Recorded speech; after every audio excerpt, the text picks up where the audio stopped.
Hello everyone, welcome back to the channel. I am Rudra, your NEET biology expert. आज इस video में बात करने वाले हैं प्लांट फिजियोलॉजी का चैप्टर नंबर 3 एंजाइम के बारे में। एंजाइम एक ऐसा पार्ट होता है जो कि हमारे बॉडी में फंक्शन करता है। प्लांट के अंदर जितने भी लिविंग ऑर्गेनिज्म होते हैं उनके अंदर जो रिएक्शन चलते हैं उस रिएक्शन को परफॉर्म करवाने का जो काम करता है वो एंजाइम ही करता है। तो आज हम इस एंजाइम के बारे में डिस्कस करेंगे कि एंजाइम कैसे वर्क करता है, एंजाइम कितने टाइप के होते हैं, एंजाइम का स्ट्रक्चर कैसा होता है। सारी चीजों को इस चैप्टर में आज डिस्कस किया जाएगा। चलिए शुरू करते हैं सबसे पहले एंजाइम के बारे में। एंजाइम, अगर हम बात करें एंजाइम के इंट्रोडक्शन की, enzyme is a bio catalyst. आपको पता है कैटलिस्ट वो पार्ट होता है जो कि किसी भी रिएक्शन के रेट को बढ़ाने का काम करता है। ठीक उसी तरीके से जो एंजाइम होता है, हमारे अंदर जितने भी लिविंग ऑर्गेनिज्म होते हैं उनके अंदर जो भी रिएक्शन चलता है, चाहे कैटाबोलिक रिएक्शन चले चाहे मेटाबॉलिक रिएक्शन चले, दोनों रिएक्शन में क्या करता है, कैटाबोलिक या एनाबोलिक, दोनों रिएक्शन को फास्ट फॉरवर्ड करने का काम करता है, उसको बढ़ाने, उसका रेट बढ़ाने का काम करता है। ये होता bio catalyst. Enzyme is a biological catalyst that accelerate the chemical reaction in the living organism. किसके अंदर? लिविंग ऑर्गेनिज्म के अंदर केमिकल रिएक्शन को एक्सेलरेट करने का काम करता है। एक्सेलरेट करने का मतलब या तो उसको बढ़ा देगा या तो घटा देगा, दो ही चीज हो सकता है। जैसे कैटलिस्ट वर्क करता है ठीक उसी तरीके से भी कैटलिस्ट ही होता है, बस अंतर यह है कि ये लिविंग ऑर्गेनिज्म के अंदर वर्क करता है, बायोलॉजिकल कैटलिस्ट है। अब एंजाइम वर्क कैसे करता है? एंजाइम की अगर हम बात करें, सबसे पहले एंजाइम का मतलब होता है, एंजाइम दो वर्ड से मिलकर बना हुआ, एक है इन, सेकंड है जाइम। इनका मतलब होता है इन एंड जाइम। जाइम, जाइम का मतलब होता है ईस्ट। जो सबसे पहले एंजाइम डिस्कवर किया गया था वो मिला था एक ईस्ट के अंदर, इसीलिए इसका नाम पड़ गया था एंजाइम। इसको डिस्कवर करने का काम किए थे कुहेन ने।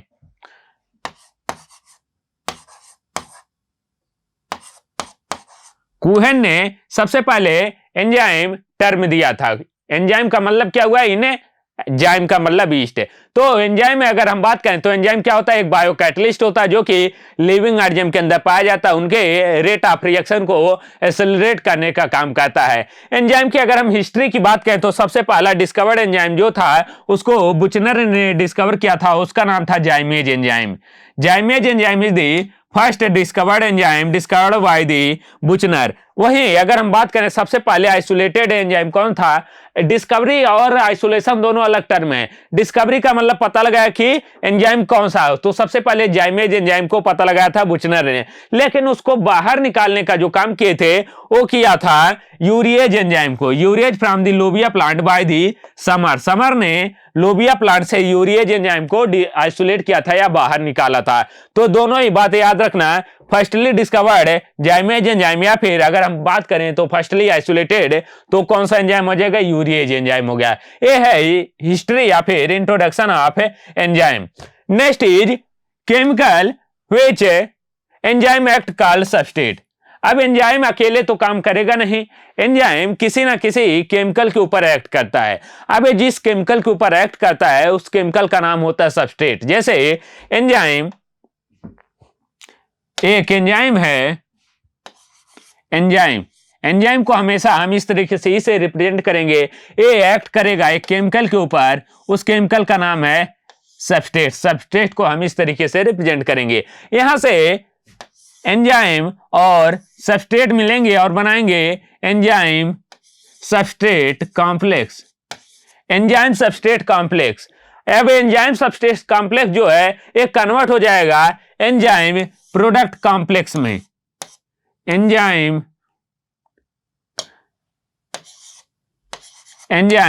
प्रोडक्ट कॉम्प्लेक्स, और ये जो एंजाइम प्रोडक्ट कॉम्प्लेक्स बना है ये फर्दर कन्वर्ट हो जाएगा एंजाइम के, टूट जाएगा एंजाइम के अंदर और प्रोडक्ट के अंदर। हमारा काम मकसद क्या था? हमारा मकसद था जो हमारा सबस्ट्रेट है इस सबस्ट्रेट को कन्वर्ट करना इन दी प्रोडक्ट, सबस्ट्रेट को प्रोडक्ट के अंदर कन्वर्ट करना। अब उसको कन्वर्ट करने के लिए, उसको एक्सेलरेट करने के लिए हमारे पास एक केमिकल आया, उस केमिकल का नाम है एंजाइम। एंजाइम, ये एंजाइम क्या किया? इस सबस्ट्रेट को पकड़ा, इसको कन्वर्ट किया सबस्ट्रेट कॉम्प्लेक्स के अंदर, देन प्रोडक्ट कॉम्प्लेक्स के अंदर इसके स्ट्रक्चर में चेंज किया, सबस्ट्रेट से प्रोडक्ट में बनाया और लास्ट में जाके एक प्रोडक्ट बना दिया। और जो एंजाइम था वो एंजाइम क्या किया, अलग हो गया। ये फिर एंजाइम आएगा, ये फिर नए सबस्ट्रेट मॉलिक्यूल को लेगा और फिर से नए सबस्ट्रेट मॉलिक्यूल को बना के क्या करेगा, प्रोडक्ट के अंदर कन्वर्ट करेगा। तो एंजाइम ने डायरेक्ट क्या किया, यहाँ पे खुद रिएक्शन के अंदर पार्टिसिपेट नहीं किया, लेकिन रिएक्शन को क्या किया, बढ़ा दिया। एंजाइम रिएक्शन में खुद पार्टिसिपेट नहीं किया, ये अंत में जाके अलग हो गया, लेकिन रेट ऑफ रिएक्शन को क्या किया, बढ़ा दिया, सबस्ट्रेट को प्रोडक्ट के अंदर कन्वर्ट कर दिया। एंजाइम का काम भी यही होता है, खुद है कंज्यूम नहीं होता रिएक्शन के अंदर। रिएक्शन में जैसे आया था वैसे वैसे ही क्या हो गया, यहां पे निकल गया, खुद कंज्यूम नहीं हुआ, लेकिन क्या किया, सबस्ट्रेट को प्रोडक्ट के अंदर कन्वर्ट कर दिया। ये होता है एंजाइम। नेक्स्ट बात करें, enzyme accelerate the rate of reaction by the lowering activation energy. यहां पे एक टर्म आया, very important term, activation energy. आप लोगों ने काइनेटिक एनर्जी में पढ़ा, काइनेटिक थ्योरी ऑफ गैसेस में पढ़ा या फिर केमिकल काइनेटिक्स में पढ़ा होगा एक्टिवेशन एनर्जी के बारे में। जब आप केमिकल काइनेटिक्स पढ़ते हैं तो वहां पे एक टर्म आता है एक्टिवेशन एनर्जी। एक्टिवेशन एनर्जी का मतलब होता है किसी भी सबस्ट्रेट को प्रोडक्ट में कन्वर्ट करने के लिए, किसी भी सबस्ट्रेट को प्रोडक्ट में कन्वर्ट करने के लिए हमें एक मिनिमम अमाउंट ऑफ एनर्जी की जरूरत पड़ती है। उस मिनिमम अमाउंट ऑफ एनर्जी को हम नाम देते हैं एक्टिवेशन एनर्जी। जैसे ये हमारा कोई एक सबस्ट्रेट है, यहां पे सबस्ट्रेट है, अभी इस सबस्ट्रेट की जो एनर्जी है वो है 10 जूल। इसको अगर प्रोडक्ट के अंदर कन्वर्ट होना है तो हमें मिनिमम 30 जूल की एनर्जी रिक्वायर होगी। अगर इस सबस्ट्रेट को प्रोडक्ट के अंदर कन्वर्ट होना है तो हमें मिनिमम 30 जूल की एनर्जी रिक्वायर होगी। ये जो मिनिमम 30 जूल की एनर्जी है, इसी एनर्जी को नाम दिया जाता है एक्टिवेशन एनर्जी।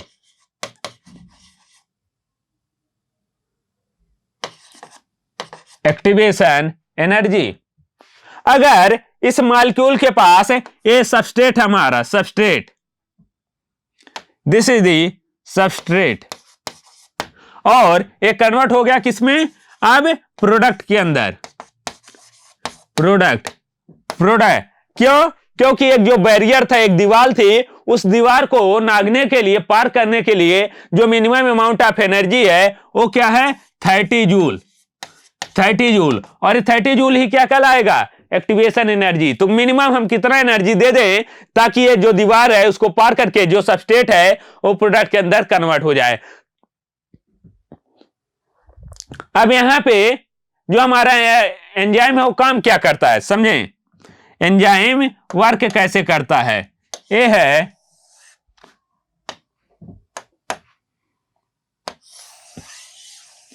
पहले जो एक्टिवेशन एनर्जी थी वो थी 30 joule. This is the 30 joule activation energy. अब एंजाइम ने क्या किया, इस प्रोडक्ट को पकड़ा, इस प्रोडक्ट को, सबस्ट्रेट को पकड़ा, और एक्टिवेशन एनर्जी जो पहले 30 जूल थी, अब इसको क्या किया, लोअर करके कर दिया 10 जूल या 20 जूल। यहां पे अब एक्टिवेशन एनर्जी हो गई 20 जूल। 20 जूल। पहले मान रहे हैं ये जो सबस्ट्रेट थे, इन सबस्ट्रेट के पास ऐसे 100 सबस्ट्रेट थे जिनके पास जो एनर्जी थी वो क्या थी, 30 जूल से ज्यादा थी। तो वही सबस्ट्रेट क्या हो रहे थे, प्रोडक्ट के अंदर कन्वर्ट हो रहे थे। और जितने भी सबस्ट्रेट थे उनके मान लें 500 और सबस्ट्रेट ऐसे थे जिनके पास जो एनर्जी थी वो 20 जूल से ज्यादा, 20 और 30 जूल के बीच में थी। वो तो जा तो रहे थे, वो यहां से निकल तो रहे थे, यहां से निकल रहे थे, लेकिन वो पूरा नहीं पार कर पा रहे थे, उस दीवार को नहीं पार कर पा रहे थे। क्यों, क्योंकि उनके पास 30 जूल एनर्जी नहीं थी। तो ये एंजाइम ने क्या किया, जैसे ही था यहां पे 20 जूल एक्टिवेशन एनर्जी किया, ये जो सबस्ट्रेट थे वो भी पार करके कहां चले गए, प्रोडक्ट बना लिए। तो जो पहले केवल 100 प्रोडक्ट बन रहा था, अब यहां पे 600 प्रोडक्ट बनने लगेगा। यहां पे 600 प्रोडक्ट बनने लगेगा, यानी कि पहले जो रिएक्शन कम थी उसका रेट कम था, अब वो रिएक्शन क्या हो गया, बढ़ गया। कैसे बढ़ा? एनर्जी, एक्टिवेशन एनर्जी को क्या करके, लोअर करके। ये ऐसे ही क्या करता है, एंजाइम वर्क करता है। ये होता है कैटलिस्ट। वहीं अगर इनहिबिटर की बात करें, कुछ ऐसे भी मॉलिक्यूल होते हैं जो कि इनहिबिट करने का काम करते हैं। मतलब वो एनर्जी, जो एक्टिवेशन एनर्जी पहले 30 जूल थी, अब उसको बढ़ा के क्या कर दिए, 40 जूल कर दिए। तो जो यहाँ पे 100 मॉलिक्यूल क्या कर रहे थे, पार कर रहे थे, अब वो भी नहीं पार कर पाएंगे। तो उससे क्या हो गया कि अब रेट ऑफ रिएक्शन क्या हो गया, घट गया। तो उसको नाम देता है इनहिबिटर। तो यहाँ पे दो चीजें आती हैं, एक कैटलिस्ट आता है, सेकंड आता है इनहिबिटर। तो समझ में आया कैसे वर्क करता है, ये एक्टिवेशन एनर्जी को लोअर करके। Next line is the, all enzyme are the protein but all protein are not enzyme. जो एंजाइम होते हैं वो प्रोटीन के बने होते हैं। All enzyme are protein but all protein are not enzyme. जितने भी एंजाइम है सारे के सारे किससे बने हुए हैं, प्रोटीन से बने हुए हैं। लेकिन क्या जितने भी प्रोटीन है सभी एंजाइम की तरह वर्क करते हैं? नहीं, ऐसा नहीं होता है। सभी एंजाइम प्रोटीन की तरह वर्क नहीं करते हैं। कुछ ऐसे भी एंजाइम होते हैं जो कि आरएनए के बने होते हैं, उनको कहा जाता है ribozyme. Ribozyme. Some RNA molecule also act as a ribozyme, जैसे 23S RNA, 23S RNA, 28S RNA. ये जो आरएनए होते हैं ये भी क्या करते हैं, एंजाइम की तरह वर्क करते हैं, इसीलिए इनको नाम दिया जाता है राइबोजाइम। तो इतनी बातें समझ में। इंट्रोडक्शन ऑफ एंजाइम में सबसे पहले हमने देखा एंजाइम होता क्या है, सबस्ट्रेट के साथ मिलकर सबसे पहले सबस्ट्रेट कॉम्प्लेक्स बनाता है, then converted into substrate product complex enzyme, and then enzyme और प्रोडक्ट अलग हो जाते हैं। ये तो बात हो गई एंजाइम की। Next point, structure of enzyme. अगर हम एंजाइम के स्ट्रक्चर की बात करें तो एंजाइम का 3 स्ट्रक्चर होता है। एक होता है प्राइमरी स्ट्रक्चर। प्राइमरी स्ट्रक्चर की अगर हम बात करें तो प्राइमरी स्ट्रक्चर जो होता है वो स्ट्रेट होता है। This is the N end, this is the C end. This is the primary structure of enzyme. Primary structure. Primary structure से यहां पे क्या हो जाता है कि हेलिकल बन जाते हैं। This is converted into helical structure. Helical जो स्ट्रक्चर होता है उसको नाम दिया जाता है secondary structure. This is the secondary structure.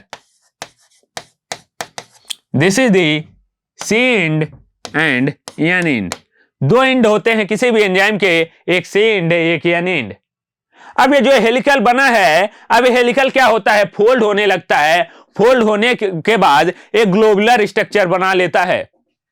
Fold कैसे हुआ, ये फोल्ड कुछ इस तरीके से हुआ।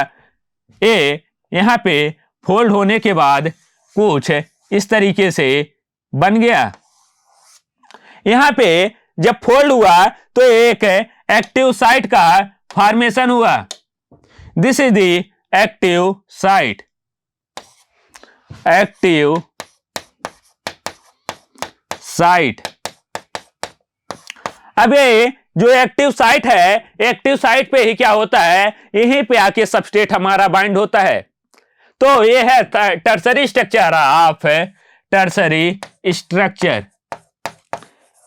टर्सरी स्ट्रक्चर पे क्या होता है, आके प्राइमरी स्ट्रक्चर क्या होता है, इनएक्टिव होता है। सेकेंडरी स्ट्रक्चर भी क्या होता है, इनएक्टिव होता है। एंजाइम की तरह कौन सा वर्क करता है, तो टर्सरी स्ट्रक्चर जो होता है वही एंजाइम की तरह वर्क करता है। टर्सरी स्ट्रक्चर में जब ये फोल्ड बना लेता है, ग्लोबुलर बना लेता है, जैसे ग्लोबुलर, मैंने ग्लोबुलर बना लिया, अब यहाँ पे जो वाला जो पार्ट बन रहा है यहाँ पे आके क्या हो जाएगा, सबस्ट्रेट बाइंड हो जाएगा।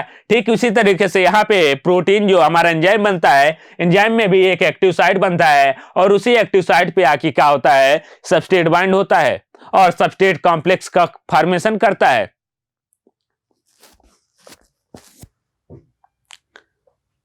This is the enzyme, this is the substrate. Enzyme, substrate. Next आगे हम बात करें एक्टिव साइट क्या होता है? Active site pocket of enzyme eight which substrate bind. ऐसा पॉकेट जहां पे सबस्ट्रेट आके बाइंड हो रहा है, यह है tertiary structure, tertiary structure, tertiary structure of enzyme. अब यहां पे जो पॉकेट बना है, ये पॉकेट, ये पॉकेट, इसी पॉकेट पे क्या होगा? आके सबस्ट्रेट बाइंड होगा। तो वो पॉकेट यहां पे आके सबस्ट्रेट बाइंड होता है, उसी को नाम दिया जाता है active site. An enzyme may have one or more than one active site। किसी भी एंजाइम के पास एक या एक से ज्यादा एक्टिव साइट हो सकते हैं। जैसे यहां पे अगर हम देखें, कोई एंजाइम है, अब इस एंजाइम के पास देखें तो दो एक्टिव साइट प्रेजेंट है। This enzyme have 1 and 2 active site present. इससे भी सब आके सबस्ट्रेट बाइंड होगा, इससे भी आके सबस्ट्रेट बाइंड होगा।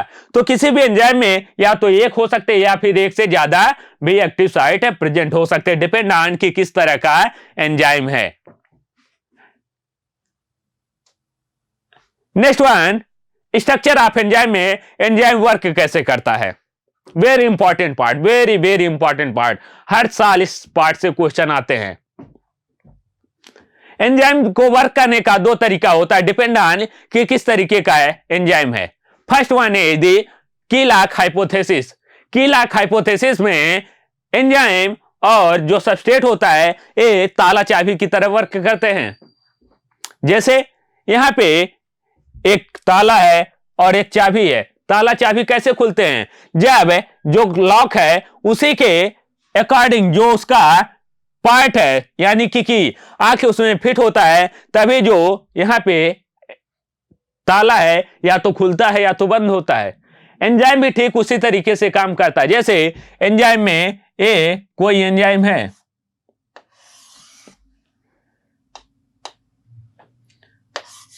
दिस इज द एंजाइम, ये क्या है? उसका एक्टिव साइट है। अब जो सबस्ट्रेट होना चाहिए एग्जैक्ट कॉम्प्लीमेंट्री होना चाहिए इसके एंजाइम के, ये है सबस्ट्रेट। अगर सबस्ट्रेट इसके कॉम्प्लीमेंट्री नहीं होगा कि इसके एक्टिव साइट में एग्जैक्ट फिट नहीं होगा, तो यहां पे एंजाइम सबस्ट्रेट कॉम्प्लेक्स नहीं बनेगा। एग्जैक्ट अगर फिट नहीं हुआ तो नहीं बनेगा। यहीं पे अगर हम एक दूसरा सबस्ट्रेट ले लें, एक दूसरा सबस्ट्रेट ले लें, क्या ये सबस्ट्रेट इससे जाके बाइंड हो पाएगा? ये सबस्ट्रेट इससे जाके बाइंड नहीं हो पाएगा, लेकिन इससे जाके बाइंड हो जाएगा और प्रोडक्ट का फॉर्मेशन हो जाएगा। जैसे ताला चाबी एक दूसरे के क्या होते हैं? कॉम्प्लीमेंट्री होते हैं। जैसे ही ताला है चाबी के कॉम्प्लीमेंट्री होता है, अगर दोनों सेम हुए जाके बाइंड होगा और यहां पे रिएक्शन होगा, ताला खुल जाएगा। ठीक उसी तरीके से एंजाइम भी वर्क करता है। इसको नाम दिया जाता है कीलॉक हाइपोथेसिस। अब ऐसा क्यों हुआ? क्योंकि जो एंजाइम है this is the rigid, rigid. अब हम एंजाइम का जो एक्टिव साइट है उसमें बदलाव नहीं कर सकते हैं, लेकिन कुछ ऐसे भी एंजाइम होते हैं जिनका ये जो एक्टिव साइट होता है, एंजाइम होता है, वो रिजिड ना होके फ्लेक्सिबल होते हैं। फ्लेक्सिबल होने का मतलब क्या हुआ?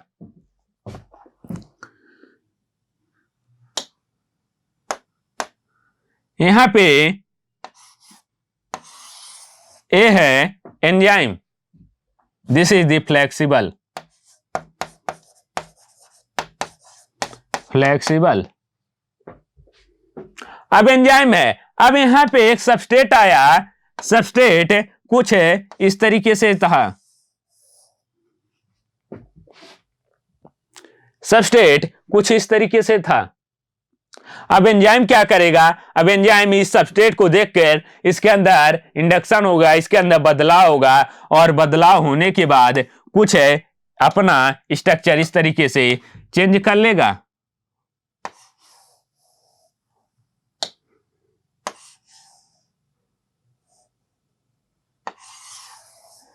जो एंजाइम है अपना स्ट्रक्चर कुछ इस तरीके से चेंज कर लेगा ताकि ये जो सबस्ट्रेट है आके बाइंड हो जाए। तो ऐसा पॉसिबल क्यों हुआ? क्योंकि जो एंजाइम का एक्टिव साइट था वो क्या था? फ्लेक्सिबल था। उसने अकॉर्डिंग टू सबस्ट्रेट क्या किया? अपने एक्टिव साइट में बदलाव किया और उससे एक्टिव साइट में बदलाव होने के बाद सबस्ट्रेट क्या हुआ? आके बाइंड हुआ। यहां पे याद रखना, जो बदलाव होगा वो सबस्ट्रेट के अंदर ना होके एंजाइम के अंदर होगा। सबस्ट्रेट अपना स्ट्रक्चर नहीं चेंज करेगा, स्ट्रक्चर चेंज करेगा कौन? एंजाइम। ये होता है इंड्यूस फिट मॉडल। जैसे यहां पे एक एंजाइम है और ये सबस्ट्रेट है, सबस्ट्रेट का स्ट्रक्चर कुछ दूसरा है, एक्टिव साइट दूसरा है और प्रोडक्ट जो हमारा एंजाइम है उसका दूसरा है। यहां पे कन्फर्मेशनल चेंज हुआ और अकॉर्डिंग टू सबस्ट्रेट क्या हुआ? इसके अंदर चेंज हुआ और ताकि सबस्ट्रेट आके बाइंड हो जाए और यहां पे प्रोडक्ट का फॉर्मेशन हो जाए। ये होता है इंड्यूस फिट मॉडल। तो दो तरीके से एंजाइम वर्क करते हैं, एक होता है कीलॉक हाइपोथेसिस, सेकंड होता है इंड्यूस फिट मॉडल। कीलॉक हाइपोथेसिस में जैसा एक्टिव साइट है एग्जैक्ट उसी तरीके से क्या होना चाहिए? यहां पे हमारा सबस्ट्रेट होना चाहिए, तभी क्या होगा? एंजाइम सबस्ट्रेट कॉम्प्लेक्स बनेगा और then enzyme product complex and finally product का फॉर्मेशन होगा। आई होप यहां तक क्लियर हुआ होगा। आगे बढ़ते हैं, next point, allosteric site. Very important part, allosteric site. Allosteric site means other than the site active. Site other than the active site means यहां पे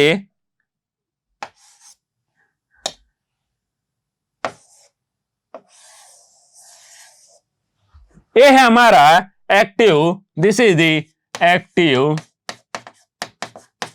साइट। एक्टिव साइट के अलावा यहां पे एक और साइट प्रेजेंट है। इस साइट को नाम दिया जाता है एलोस्टेरिक साइट। एलोस्टेरिक का अगर टर्म देखे, एलोस्टेरिक का मतलब होता है डिफरेंट।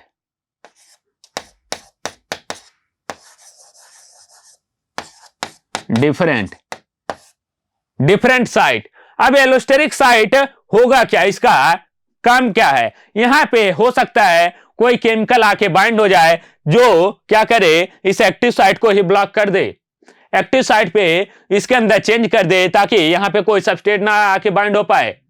तो ये जो एलोस्टेरिक साइट होता है वो इनहिबिटर भी हो सकता है और एक्टिवेटर भी हो सकता है कि आके यहाँ पे बाइंड हो जाए। यहाँ पे जो एक्टिव साइट के ऊपर सबस्ट्रेट बाइंड हो रहा था वो क्या करे? उसको बाइंड ही ना होने दे।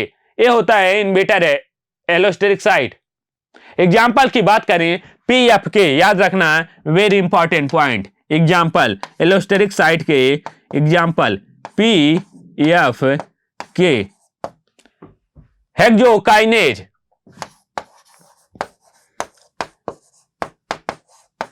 पीएफ के एंड हेक्सोकाइनेज, ये दो क्या हैं? एलोस्टेरिक साइट के, एलोस्टेरिक एंजाइम के एग्जाम्पल हैं, PFK and hexokinase. Next point, collision theory, enzyme action, enzyme work कैसे करता है? तो सबसे पहली जो थ्योरी है वो है collision theory. According to this theory, जब सबस्ट्रेट और प्रोडक्ट क्या होते हैं? एक दूसरे से टकराते हैं। ये है हमारा सबस्ट्रेट और this is the product, sorry this is the enzyme. Substrate और एंजाइम के अंदर जब हेड ऑन कोलिजन होगा, हेड ऑन कोलिजन के बाद क्या होगा? यहां पे एक दूसरे से टकराएंगे तो क्या होगा? इसके अंदर चेंजेज होंगे और एक यहां पे बनेगा एंजाइम सबस्ट्रेट कॉम्प्लेक्स। ये होता है कोलिजन थ्योरी। जितना ज्यादा एंजाइम होंगे और उतना ज्यादा चांस है कि क्या हो? जो सबस्ट्रेट है एंजाइम के साथ टकरा जाए। जैसे अगर हम एक कमरे के अंदर 10 लाल बैलून रख दें और 10 रेड व्हाइट बैलून रख दें तो कितने चांस बनते हैं कि दोनों एक दूसरे से टकराएं, हेड ऑन कोलिजन हो? तो होगा 50%। लेकिन क्या हो अगर हम 100 लाल बैलून रख दें और क्या 10 है क्या वो व्हाइट बैलून रख दें तो क्या 100% चांस बनेगा कि एक व्हाइट बैलून से एक बार लाल बैलून तो टकराएगा ही? एक व्हाइट बैलून से एक बार लाल बैलून टकराएगा ही। कितने चांस हैं? 100% चांस हैं। लेकिन जब 10 ही व्हाइट और 10 ही लाल रखे थे तो क्या चांस बनता है कि एक व्हाइट से व्हाइट भी टकरा जाए और व्हाइट से लाल, तो 50% चांस बनते हैं कि व्हाइट से लाल टकराए। ठीक उसी तरीके से यहां पे क्या हो कि जैसे ही अगर हम एंजाइम का नंबर ज्यादा रखेंगे और प्रोडक्ट का सबस्ट्रेट का नंबर कम रखेंगे तो क्या होगा कि यहां पे जो कोलिजन होगा वो मैक्सिमम होगा, हाई एफिशिएंसी होगी। ये होता है collision theory. Rate of reaction is proportional to the number of effective collision. जितना ज्यादा इफेक्टिव कोलिजन होगा उतना ज्यादा क्या होगा कि रिएक्शन का रेट होगा, और जितना ज्यादा इफेक्टिव कोलिजन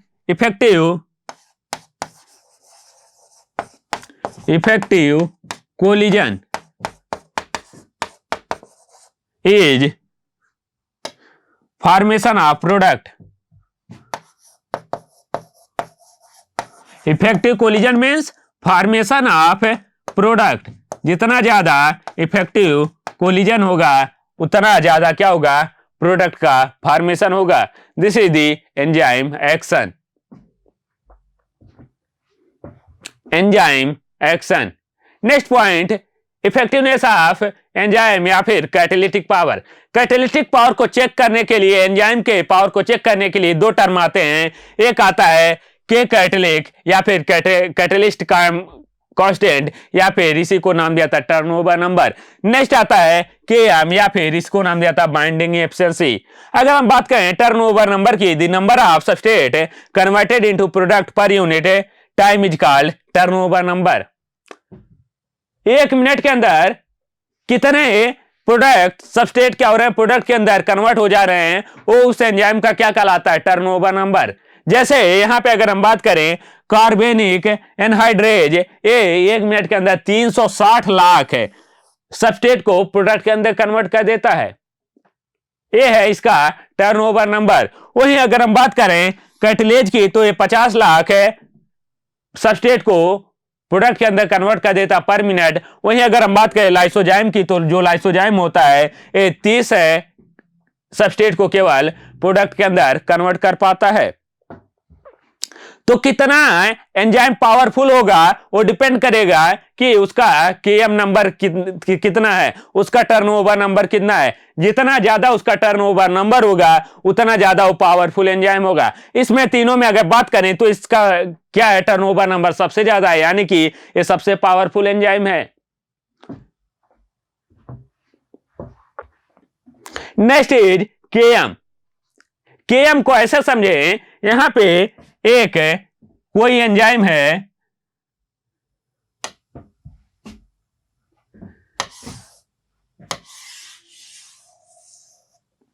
यहां पे इसके पास 6 एक्टिव साइट है, 6 एक्टिव साइट है। This is the active site. अब यहां पे अगर एक क्या आया, एक सबस्ट्रेट आया तो एक सबस्ट्रेट एक एक्टिव साइट से बाइंड हो जाएगा और एक सबस्ट्रेट कन्वर्ट हो जाएगा एक प्रोडक्ट के अंदर। 2 आए, 2 सबस्ट्रेट 2 प्रोडक्ट के अंदर कन्वर्ट हो गए। 3 आए, 3 सबस्ट्रेट 3 प्रोडक्ट के अंदर कन्वर्ट हो गए। तो एक साथ मैक्सिमम कितने सबस्ट्रेट बाइंड हो सकते हैं, मैक्सिमम 6 सबस्ट्रेट आएंगे और 6 प्रोडक्ट का फॉर्मेशन होगा। अब अगर 6 से ज्यादा सबस्ट्रेट, मान रहे हैं 7 सबस्ट्रेट आ गए तो कितने प्रोडक्ट बनेंगे, 6 ही प्रोडक्ट बनेंगे। 8 सबस्ट्रेट आ गए, 8 सबस्ट्रेट आ गए, कितने प्रोडक्ट बनेंगे, 6 ही प्रोडक्ट। क्यों? क्योंकि 6 ही एक्टिव साइट है, 6 एक्टिव साइट है, यानी कि 6 एंजाइम सबस्ट्रेट कॉम्प्लेक्स बनेगा। एंजाइम सबस्ट्रेट कॉम्प्लेक्स से 6 प्रोडक्ट कॉम्प्लेक्स बनेगा। तो यह होता है Km नंबर। ये है, this is the V max, this is the V max.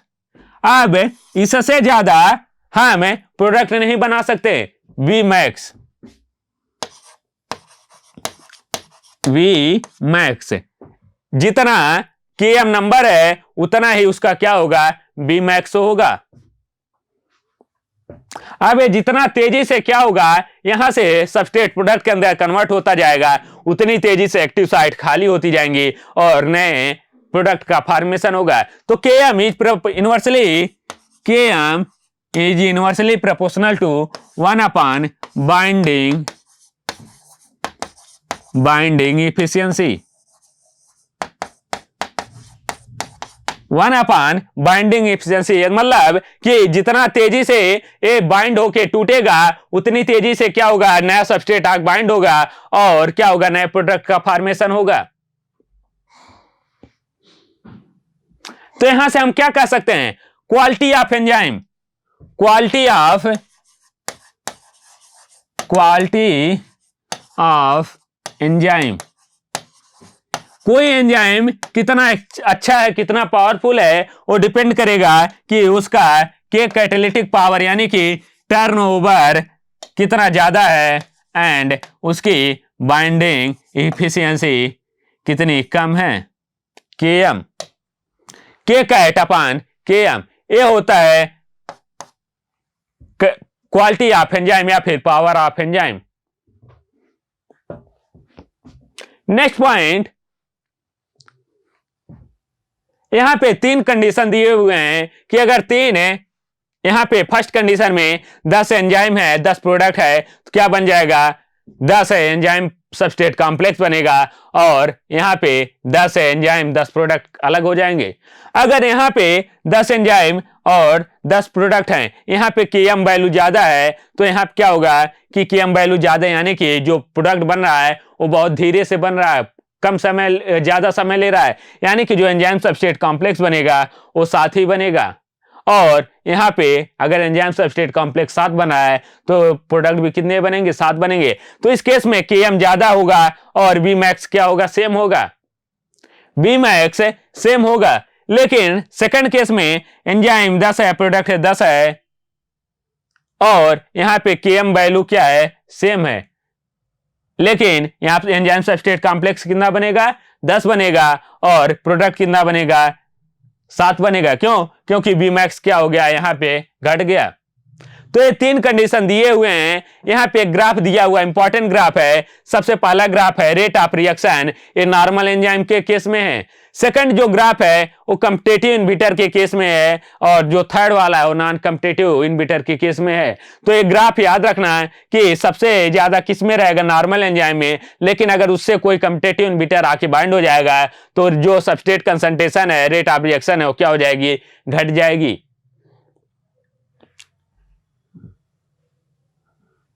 Next is type of reaction. अगर हम रिएक्शन के टाइप की बात करें तो जो रिएक्शन होता है 2 तरह का होता है, एक होता है एक्सोथर्मिक, एक होता है एंडोथर्मिक। एक्सोथर्मिक रिएक्शन, सबसे पहले एक्सोथर्मिक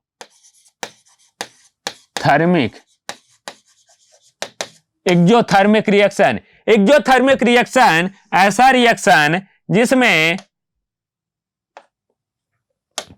एक्सोथर्मिक रिएक्शन के अंदर जो सबस्ट्रेट की ए है सबस्ट्रेट की एनर्जी और ए है प्रोडक्ट की एनर्जी। सबस्ट्रेट जब प्रोडक्ट के अंदर कन्वर्ट हुआ तो यहां पे क्या हुआ, कुछ एनर्जी रिलीज हुई। सबस्ट्रेट जब प्रोडक्ट के अंदर कन्वर्ट हुआ तो एनर्जी रिलीज हुई। क्यों, क्योंकि सबस्ट्रेट की एनर्जी कम थी और प्रोडक्ट की एनर्जी ज्यादा थी। ऐसे रिएक्शन को नाम दिया जाता है एक्सोथर्मिक रिएक्शन। नेक्स्ट होता है endothermic reaction.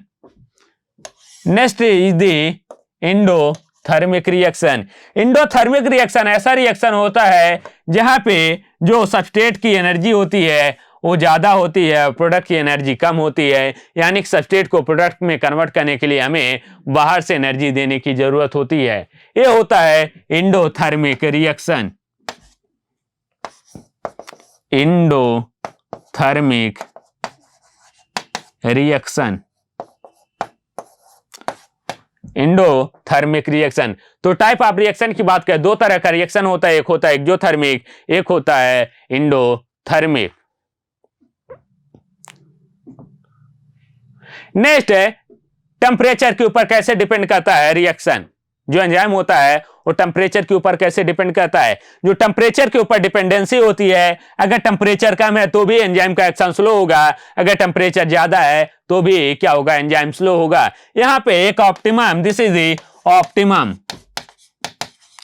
Optimum temperature at which maximum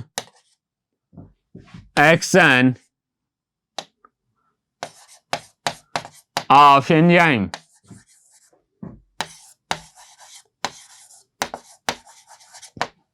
जो एंजाइम मैक्सिमम अपना एक्शन शो करता है वो करता है एक ऑप्टिमम टेम्परेचर पे, और उसी ऑप्टिमम टेम्परेचर को क्या नाम दिया जाता है, Q10। हर 10 डिग्री सेल्सियस बढ़ाने पे क्या होगा कि एंजाइम के एक्शन में 2 का बदलाव आता है। तो ये होता है ऑप्टिमम टेम्परेचर। नेक्स्ट दी पीएच। पीएच के ऊपर कैसे इफेक्ट करता है, जैसे टेम्परेचर का ग्राफ होता है ठीक उसी तरीके से पीएच का भी ग्राफ होता है। यहां पे भी एक, this is the optimum pH. Her enzyme का एक ऑप्टिमम पीएच होता है जिसके ऊपर वो क्या करता है, अपना मैक्सिमम एक्टिविटी शो करता है। मैक्सिमम एक्टिविटी अपने ऑप्टिमम पीएच पे शो करेगा। तो दोनों ग्राफ याद रखना कि टेम्परेचर पे कैसे वर्क करता है और पीएच पे कैसे वर्क करता है। Next is the substrate concentration. Substrate concentration की अगर हम बात करें, ये है रिएक्शन, ये है सबस्ट्रेट कंसंट्रेशन। तो एक लिमिट तक क्या होगा कि जैसे ही हम बढ़ाते जाएंगे सबस्ट्रेट कंसंट्रेशन, वैसे वैसे रेट ऑफ रिएक्शन क्या होगा, बढ़ता जाएगा। जैसे जैसे हम सबस्ट्रेट कंसंट्रेशन बढ़ाते जाएंगे रेट ऑफ रिएक्शन भी क्या होगा, बढ़ता जाएगा। एट मैक्सिमम, यहां पे इधर सबस्ट्रेट लेते हैं, सबस्ट्रेट ये है रिएक्शन। हम जैसे जैसे सबस्ट्रेट का अमाउंट बढ़ाते जाएंगे रेट ऑफ रिएक्शन भी क्या होगा, बढ़ता जाएगा। At after V max, this is the V max. V max पे क्या होगा, उसके बाद हम कितना भी सबस्ट्रेट का अमाउंट बढ़ाते जाएं वहां पे क्या हो जाएगा, जो हमारा रेट ऑफ रिएक्शन होगा वो कांस्टेंट हो जाएगा। ये होता है effect of substrate on the type of enzyme. Next inhibitor. Next is the inhibitor, chemical which bind with inhibit the enzyme.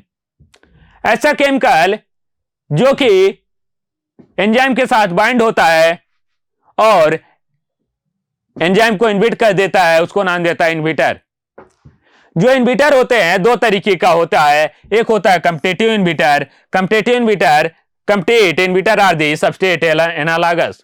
जो कॉम्पिटिटिव इनहिबिटर होते हैं वो सबस्ट्रेट के एनालॉगस होते हैं, सबस्ट्रेट के जैसे ही होते हैं। Bind with active site of enzyme, जैसे यहां पे एक एंजाइम है, दिस इज द एंजाइम। यहां पे एक सबस्ट्रेट है,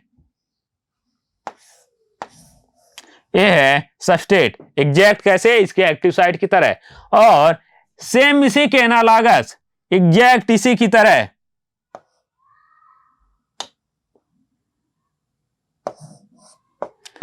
एग्जैक्ट इसी की तरह क्या होते हैं, इनहिबिटर होते हैं। अब इनहिबिटर इससे कंप्लीट करता है और इससे जाके बाइंड हो जाता है, और जैसे ही बाइंड होगा यहां पे प्रोडक्ट का फॉर्मेशन नहीं होगा। तो ये होता है competitive inhibitor. Competitive inhibitor exact कैसे होते हैं, active site of enzyme. Competitive inhibitor के एग्जांपल की बात करें तो कॉम्पिटिटिव इनहिबिटर का एग्जांपल है सबसे inhibition of folic acid formation by the sulphur drug by the competition with PABA. याद रखना ये कॉम्पिटिटिव इनहिबिटर का एग्जांपल है। कॉम्पिटिटिव इनहिबिटर का ग्राफ कैसे बनता है, तो जो कॉम्पिटिटिव इनहिबिटर का ग्राफ बनता है कुछ इस तरीके से बनता है। ये है नॉर्मल केस में एंजाइम, नॉर्मल केस में एंजाइम कुछ इस तरीके से वर्क करता है, लेकिन जैसे ही कॉम्पिटिटिव इनहिबिटर आके बाइंड हो जाता है, यहाँ पे जो रेट ऑफ रिएक्शन है वो क्या हो जाता है, स्लो हो जाता है। इन प्रेजेंस ऑफ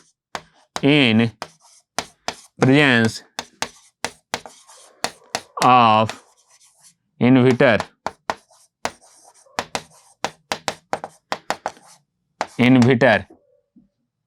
इनहिबिटर के प्रेजेंस में कुछ इस तरीके से ग्राफ बनता है।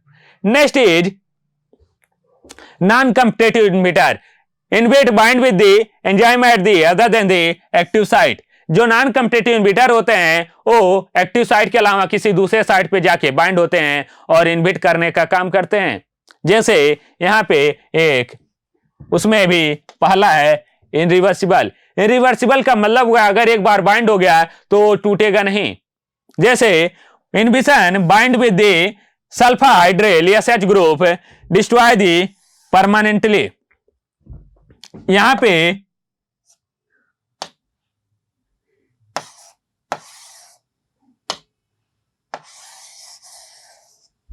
ए है एंजाइम, इसका ए है एक्टिव साइट, इससे ए है एलोस्टेरिक साइट, एलोस्टेरिक साइट से आके एसएच ग्रुप बाइंड हो गया। अब जैसे ही एसएच ग्रुप आएगा बाइंड होगा, इसके स्ट्रक्चर में क्या होगा, चेंज कर देगा। इसका स्ट्रक्चर कंप्लीटली चेंज कर देता है और अब इसका जो स्ट्रक्चर बना कुछ है इस तरीके से हो गया।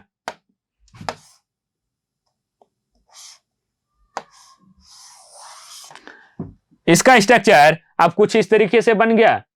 तो अब यहां पे क्या होगा, आके जो हमारा सबस्ट्रेट है वो बाइंड नहीं हो पाएगा। जब सबस्ट्रेट बाइंड नहीं हो पाएगा और ये यहां से टूटेगा भी नहीं तो क्या हो जाएगा, ये कंप्लीटली इसको इनहिबिट कर देगा, इस एंजाइम को ब्लॉक कर देगा। ये होता है इनरिवर्सिबल कॉम्पिटिटिव नॉन कॉम्पिटिटिव इनहिबिटर। यहाँ पे एक्टिव साइट पे ना बाइंड होकर एलोस्टेरिक साइट पे बाइंड हुआ और एंजाइम के स्ट्रक्चर में चेंज कर दिया। इसका एग्जांपल इंपॉर्टेंट है inhibition of cytochrome A3 copper by the cyanide. जो साइटोक्रोम A3 होता है ये आपको पता है ये कहां का एंजाइम है, ये कहां प्रेजेंट होता है, प्रेजेंट होता है हमारे माइटोकॉन्ड्रिया के अंदर। ड्यूरिंग रिस्पायरेशन ये क्या करता है, इलेक्ट्रॉन ट्रांसपोर्ट में हेल्प करता है, ETS रिएक्शन में ये हेल्प करता है। साइटोक्रोम A3 में क्या होता है, जैसे ही आके साइनाइड बाइंड होता है इसको कंप्लीटली ब्लॉक कर देता है। इसीलिए जो भी साइनाइड खाता है तुरंत उसके अंदर साइटोक्रोम A3 बाइंड हो जाता है, वहां पे इरिवर्सिबल रिएक्शन होता है, उसकी तुरंत डेथ हो जाती है। ये हो गया कॉम्पिटिटिव और non competitive inhibitor. Next is the reversible की अगर हम बात करें, एलोस्टेरिक इनहिबिशन, इनहिबिटर बाइंड है एलोस्टेरिक साइट। यहाँ पे जो इनहिबिटर होते हैं वो एलोस्टेरिक साइट पे आके बाइंड होते हैं। नेक्स्ट है एंजाइम में क्लासिफिकेशन ऑफ एंजाइम। अगर क्लासिफिकेशन ऑफ एंजाइम की बात करें तो 5 क्लासिफिकेशन होता है, oxidoreductase, transferase, hydrolase, lyase, isomerase and ligase. ये पांचों क्लासिफिकेशन आपके एनसीईआरटी में दिए हुए हैं, उसके एग्जांपल भी इंपॉर्टेंट पार्ट है। Next is the classification of enzyme में each and the every enzyme have unique digit number known as commission number. Example alcohol dehydrogenase, इसमें का जो नंबर होता है 1 1 1 1। इसमें ए होता है क्लास, सब क्लास, सब क्लास, सब क्लास, सब क्लास। तो हर एंजाइम का एक यूनिक नंबर होता है, उसको नाम दिया जाता है commission number. Next point, type of enzyme. Enzyme दो तरीके का होता है, एक होता है सिंपल एंजाइम, सेकंड होता है कंजुगेट एंजाइम। जो सिंपल एंजाइम होता है उसमें केवल प्रोटीन प्रेजेंट होता है, वहीं अगर हम बात करें कंजुगेट एंजाइम में तो वहां पे प्रोटीन के अलावा कुछ और पार्ट प्रेजेंट होते हैं, उसको नाम दिया जाता है होलो एंजाइम। जैसे apoenzyme protein part and the cofactor non protein part. सबसे पहले आता है हमारा coenzyme. Coenzyme closely bounded molecule loosely bound to the apoenzyme. ये क्लोजली किससे बाउंड होते हैं, कोएंजाइम प्रोटीन पार्ट से, और लूजली बाउंड होते हैं एपो एंजाइम। नेक्स्ट आता है प्रोस्थेटिक ग्रुप। प्रोस्थेटिक ग्रुप है दे आर द ऑर्गेनिक और inorganic compound, they are the tightly bound to the apoenzyme. Enzyme से टाइटली बाउंड होते हैं। नेक्स्ट आता है metal ion. They are the loosely attached inorganic cofactor. They form the coordinate bond with the side chain at the active site and the same time form one or more coordinate bond with the substrate. ये होते हैं metal ion. एक से ज्यादा से अगर बना लें कोऑर्डिनेट बॉन्ड तो उसको नाम दिया जाता है मेटल आयन। तो ये तीनों पार्ट होते हैं किसके? होलो एंजाइम के पार्ट। आई होप आपको समझ में आया होगा। ये हमारा था एक quick revision, rapid revision, one short video of enzyme. बहुत इंपॉर्टेंट चैप्टर था। आई होप आपको समझ में आया होगा। अगर अभी तक आपने हमारे चैनल को सब्सक्राइब नहीं किया, सब्सक्राइब कर लें एंड शेयर करें। Thank you for very much.